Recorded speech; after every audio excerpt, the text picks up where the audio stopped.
Jadi kalau teman-teman sudah menyusun, membuat sebuah penilaian, teman-teman harus konsisten ya. Assalamualaikum warahmatullahi wabarakatuh.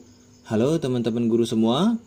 Pada kesempatan kali ini saya akan melanjutkan bagian ketiga ya dari instrumen supervisi akademik terkait masalah instrumen penilaian belajar ya. Jadi ini penting bagi teman-teman ya, terutama teman-teman guru P2 dan P3 sebagai pengetahuan dan persiapan teman-teman kalau nantinya teman-teman akan menyusun penilaian belajar ya, dan juga nantinya akan dilihat oleh tim penilai dari teman-teman seperti itu ya. Jadi ini bisa jadi gambaran teman-teman kalau teman-teman akan membuat penilaian belajar dari mata pelajaran yang teman-teman ajar ya. Baik, langsung saja ya. Jadi kita ke bagian instrumen penilaian belajar. Di sini rubriknya sama ya teman-teman ya. 0 untuk tidak ada, kemudian 1 ada tapi kurang lengkap atau kurang sesuai, kemudian 2 ada, lengkap dan sesuai. Kita lihat teman-teman komponen dari penilaian belajar itu. Yang pertama ya, rancangan penilaian. Rancangan penilaian. 1 ya, membuat rancangan penilaian formatif awal. Jadi teman-teman nanti dilihat pada perangkat ajarnya apakah teman-teman membuat penilaian formatif awal ya.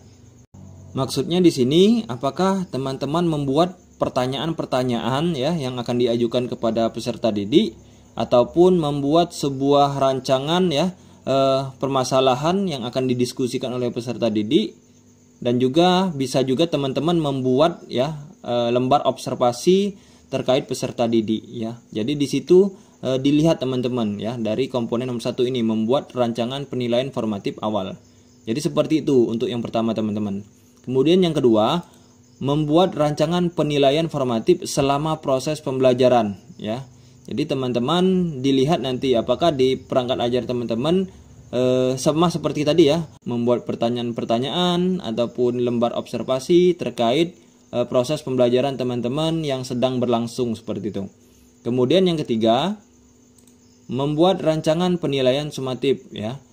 Maksudnya di sini perangkat ajar teman-teman akan dicek juga nantinya apakah teman-teman membuat penilaian sumatif ya, seperti ulangan harian ya, ataupun latihan-latihan soal ya, kemudian penilaian di akhir semester ataupun di tengah semester seperti itu. Jadi maksud dari penilaian sumatif ini ya, penilaian ketika teman-teman menyelesaikan suatu materi ya, ataupun penilaian di akhir semester itu teman-teman. Jadi seperti itu untuk rancangan penilaian. Kemudian yang B, alat penilaian. Membuat alat penilaian kompetensi sikap merujuk pada dimensi penguatan profil pelajar Pancasila ya. Jadi teman-teman dilihat nanti apakah alat penilaian teman-teman ya itu rujukannya profil pelajar Pancasila ya. Yang seperti teman-teman ketahui bahwa profil pelajar Pancasila itu ada 5 dimensi ya. Jadi yang pertama, bertakwa kepada Tuhan Yang Maha Esa dan berakhlak mulia, berkebinekaan global, kemudian gotong royong, kemudian mandiri, dan yang terakhir bernalar kritis dan kreatif itu teman-teman ya. Kemudian yang kelima, membuat alat penilaian kompetensi pengetahuan ya. Nanti alat penilaian teman-teman nanti dilihat juga ya seperti apa kalau kompetensi pengetahuan, apakah bentuk soalnya itu pilihan ganda, mencocokkan, atau tes lisan ya, atau tertulis. Yang keenam, membuat alat penilaian kompetensi keterampilan ya.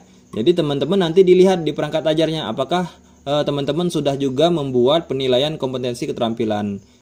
Bisa saja teman-teman membuat sebuah proyek untuk peserta didik ya, itu bisa termasuk kategori penilaian kompetensi keterampilan teman-teman. Kalau teman-teman pada mata pelajaran adaptif ataupun normatif ya, bisa teman-teman lihat dari bagaimana penyelesaian masalah dari peserta didik itu terhadap mata pelajaran kita. Jadi seperti itu teman-teman. Kemudian yang C, bagian pelaksanaan penilaian. Ini bagian terakhir ya teman-teman. Nomor 7, melakukan asesmen formatif di awal pembelajaran ya. Apakah nanti teman-teman dilihat juga ya, melakukan asesmen formatif di awal pembelajaran. Bentuknya bisa seperti ini teman-teman. Teman-teman mengajukan pertanyaan kepada siswa ya sebelum kegiatan pembelajaran dimulai ya. Itu termasuk di apersepsi ya teman-teman. Kemudian yang ke-8, melakukan asesmen formatif selama proses pembelajaran ya. Seperti tadi ya teman-teman, teman-teman melihat, mengobservasi peserta didik, apakah peserta didik itu aktif dalam pembelajaran, kemudian apakah peserta didik itu menyampaikan ya jawaban ketika teman-teman mengajukan pertanyaan, dan juga apakah dalam diskusi kelompok misalkan seperti itu ya, peserta didik ini terlibat aktif juga dalam kegiatan diskusi kelompok. Kemudian yang ke-9, melakukan umpan balik positif dan penguatan kepada peserta didik selama proses pembelajaran ya.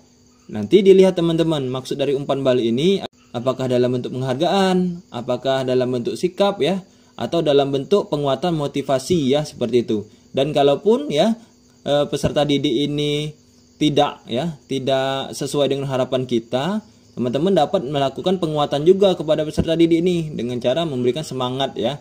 Jangan sampai menyalahkan peserta didik ya ketika tidak dapat menyelesaikan sebuah permasalahan yang teman-teman ajukan. Kemudian yang ke-10, yang terakhir ya teman-teman, melaksanakan penilaian sesuai dengan rancangan penilaian yang telah ditetapkan sebelumnya. Nah, ini bagian akhir teman-teman ya. Jadi kalau teman-teman sudah menyusun, membuat sebuah penilaian, teman-teman harus konsisten ya, harus melakukan penilaian sesuai dengan rancangan penilaian yang teman-teman buat, seperti itu. Jangan sampai berbeda ketika teman-teman misalkan membuat penilaian ya, penilaian dalam bentuk pilihan ganda, tetapi pada pelaksanaannya teman-teman melakukan penilaian dalam bentuk soal esai. Nah, itu berbeda ya. Jadi tidak boleh seperti itu teman-teman. Jadi harus sesuai dengan rancangan awal yang teman-teman buat, seperti itu. Jadi itu saja ya teman-teman, instrumen penilaian belajar yang disupervisi kepada saya ya. Jadi ini mungkin ya sebagai pengetahuan bagi teman-teman ya, guru P2 dan P3 yang akan melaksanakan penilaian kesesuaian ya, seleksi kesesuaian di PPPK tahun 2022 ini ya. Dan juga saya juga sudah diinformasikan kepada guru penilai saya bahwa saya harus menyiapkan beberapa perangkat ya.